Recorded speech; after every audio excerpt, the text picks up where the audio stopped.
मेरा सभी को नमस्कार। मेरा नाम प्रभात कुमार साहू। मैं हिंदू अध्ययन विभाग के शोध छात्र हूँ। आज का मेरा विषय है भारतवर्ष में लेखन कला का उद्भव एवं विकास। पहले हम लेखन किसे कहते हैं जानेंगे। लेखन कला के उद्भव और विकास के बारे में जानने से पहले लेखन को समझते हैं।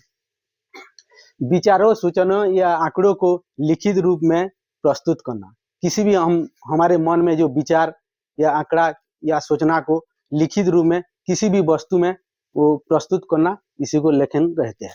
फिर दूसरी शब्द में आता है शब्दों के माध्यम से प्रभावशाली और सुंदर अभिव्यक्ति करने का क्षमता को लेखन कहते हैं। मान लो कि हम किसी भी हमारे मन में भावना है तो इसी को सुंदर रूप पे किसी भी चीज पर अभिव्यक्त करना, इसी को हम लेखन कहते हैं।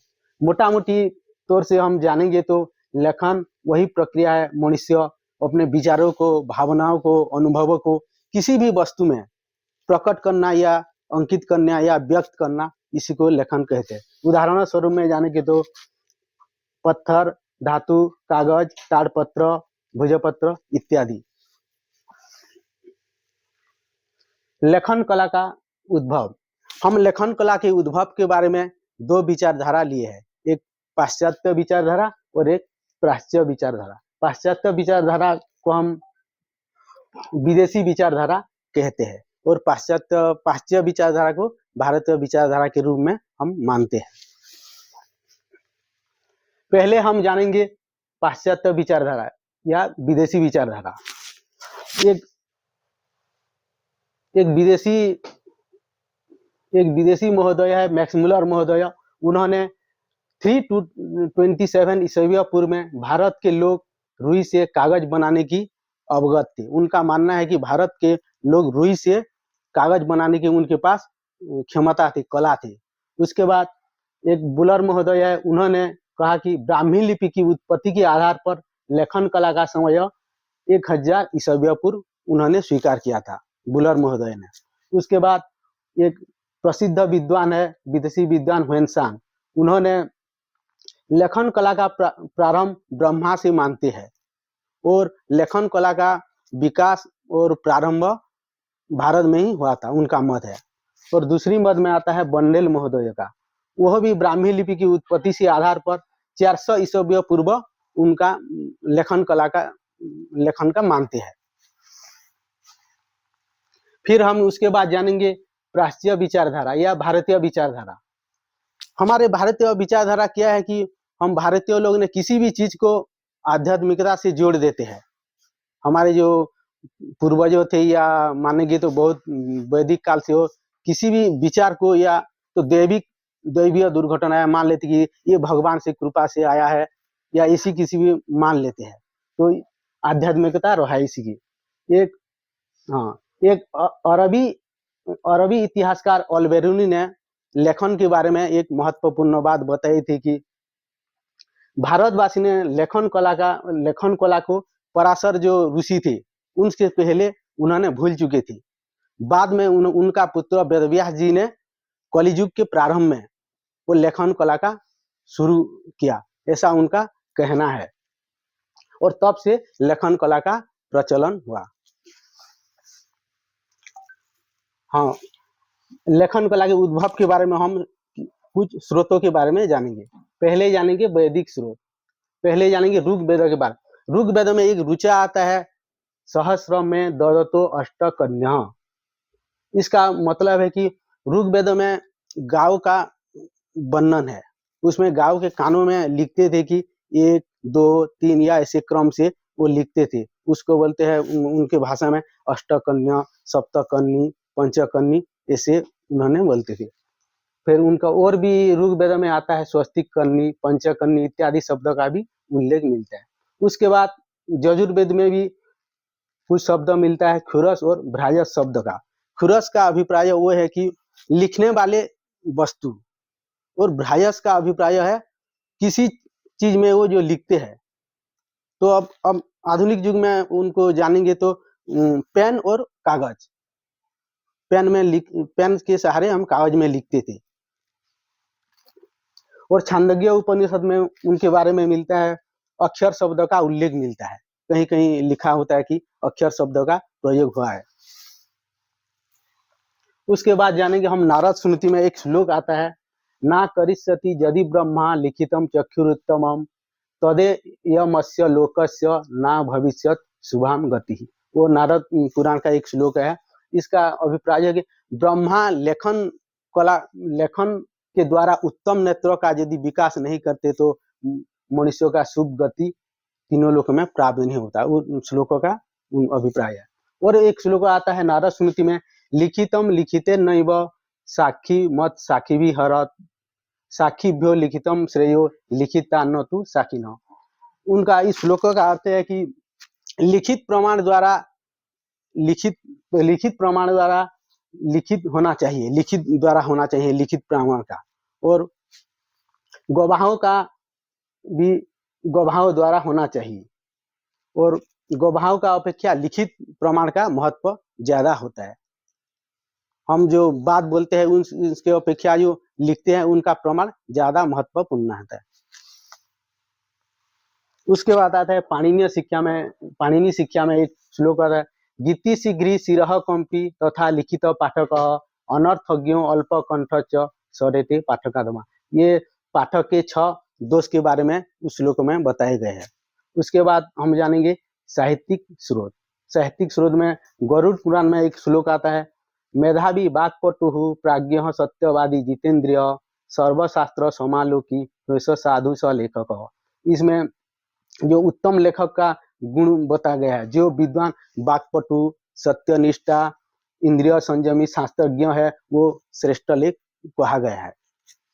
उसके बाद महाभारत में एक कथा आता है कि व्यास जी और गणेश जी का, उनका गणेश अस्तु महाभारत से लेखक।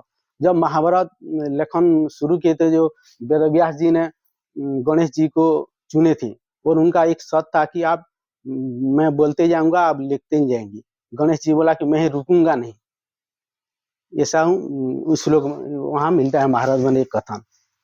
उसके बाद हम जानेंगे रामायण के एक श्लोक आता है, बानरय महाभागो दूतो रामस्य धीमतः राम नामांकितम चेदम पश्य चेद्यं गुलिक्यम। इस श्लोक का अर्थ है कि जब हनुमान जी ने रावण जी ने सीता जी को हरण के लिए जब लंका ले गए थे, अशोक वन में रखे थे, उस समय हनुमान जी ने खोज करने के लिए गए थे, तो उस समय वो सीता जी को अंगूठी एक दिखाई थी, तो इस अंगूठी में राम नाम लिखा था।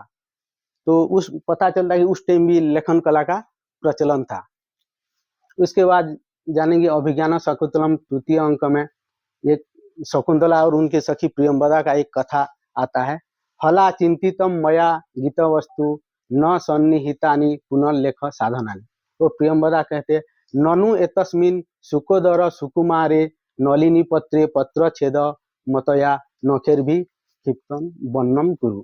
शकुंतला कह रहे कि मेरा मन में एक गीत आया है, मेरा मन में एक गीत चल रहा है और लिखने के लिए साधन मेरे पास नहीं है। तो प्रियंवदा बोल रहे हैं कि आप कोमल नलिनी पत्र से नख द्वारा उसको अंकित कीजिए, लिखिए, ऐसे बोल रहे। उसके पता चलता है कि उस टाइम भी लेखन कला का उद्भव था। और बौद्ध साहित्य में भी एक कथा आता है, आख्यायिका नामक एक विशिष्ट खेल होता है बौद्ध साहित्य में।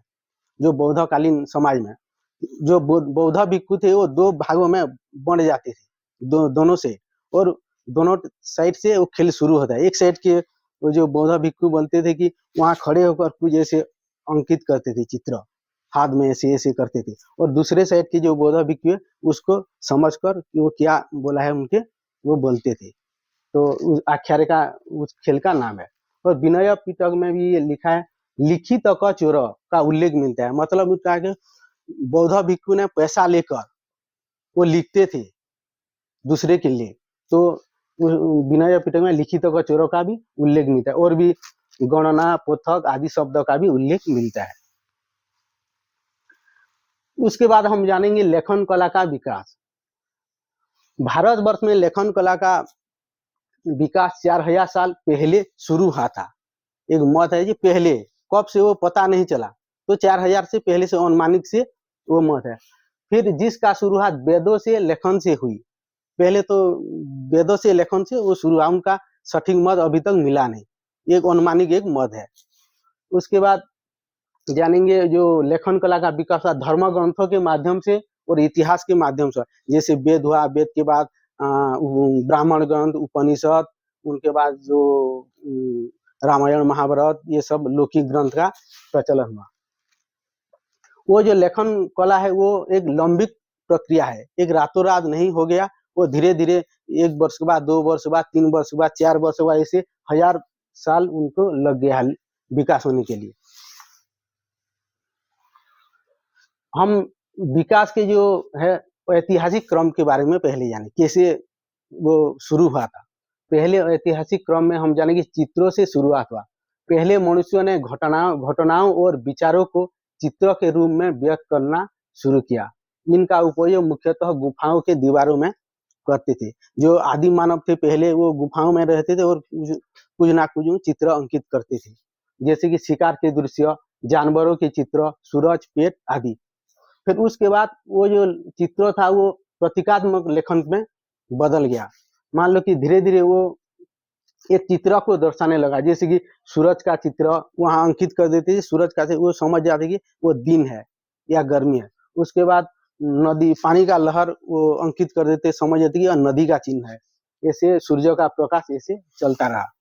फिर प्रतीक, हाँ, फिर प्रतीक शब्द लिपि में बन गया। सभ्यता के विकसित होने के बाद चिन्हों, शब्द पूरे पूरे वाक्यांशों को प्रतिनिधित्व करने लगा। जैसे कि एक शिकारी का चित्र अंकित कर देते, पीछे पीछे 2-4 आदमी का वो चित्र बना देते, तो समझ जाते कि वो शिकार करने के लिए जा रहे हैं। कहीं एक चित्र कर देते, उनके आसपास 4-5 चित्र को बैठा देते, तो समझ जाते कि वहाँ वो पढ़ाई शुरू हो रहा है। ऐसे करते और फिर शब्द लिपि बाद में धीरे धीरे वर्णमाला या वर्ण का विकास रूप ले लिया धीरे धीरे। फिर लोगों ने उस शब्द को उसके ध्वनियों के बांटा और धीरे धीरे लेखन का शुरू हो गया। फिर प्रमुख प्राचीन लिपियों का विकास हुआ, जैसे ब्राह्मी लिपि, खरोष्ठी लिपि, गुप्त लिपि, कुटिल लिपि, देवनागरी, शारदा लिपि, उसके क्षेत्रीय लिपि जैसे हिंदी, गुरुमुखी, बांग्ला, उड़िया, ये क्षेत्रीय लिपि का धीरे धीरे विकास हो गया। फिर लेखन सामग्री का विकास हुआ। लेखन पत्थर से, हड्डियों से, चमड़े से, ताड़पत्र से, कागज पत्र, छपाई मशीन का धीरे धीरे आगे बढ़ते चला गया। फिर काल के आधार पर हम जानेंगे लेखन कला का विकास। प्राचीन काल, प्राचीन काल के समय पत्थरों और शिलालेखों और स्तंभों के लेखन किया जाता था। उदाहरणों के लिए अभिलेख और स्मारक, सिक्कों, मुद्रों में भी लिखा जाता है। उनका एक सम्राट अशोक का गिरनार शिलालेख, कनिष्क का सारनाथ वाराणसी शिलालेख, खारबेल का हाथी गुम्फा और समुद्रगुप्त का प्रयाग स्तंभ लेख और स्मारक में पता चलता है कि वो धीरे धीरे लेखन कला का विकास हुआ। उसके बाद हम जानेंगे मध्यकाल में। मध्यकाल में हम ताड़पत्र, भोजपत्र के माध्यम से हस्तलिपियों का लेखन शुरू किया। धीरे धीरे लेखन कला का विकास होते गए आगे आगे। उसके बाद जानेंगे आधुनिक काल में। आधुनिक काल में कागज, कलम, मुद्रण, टाइपराइटर और कागज आने के बाद प्रिंटिंग प्रेस का आविष्कार हो गया और लेखन कला और प्रकाशन धीरे धीरे नया रूप ले लिया, विकसित होने लगा आगे आगे। उसके बाद जानेंगे हम समकालीन दौर, जो आज का दौर चल रहा है वर्तमान दौर में।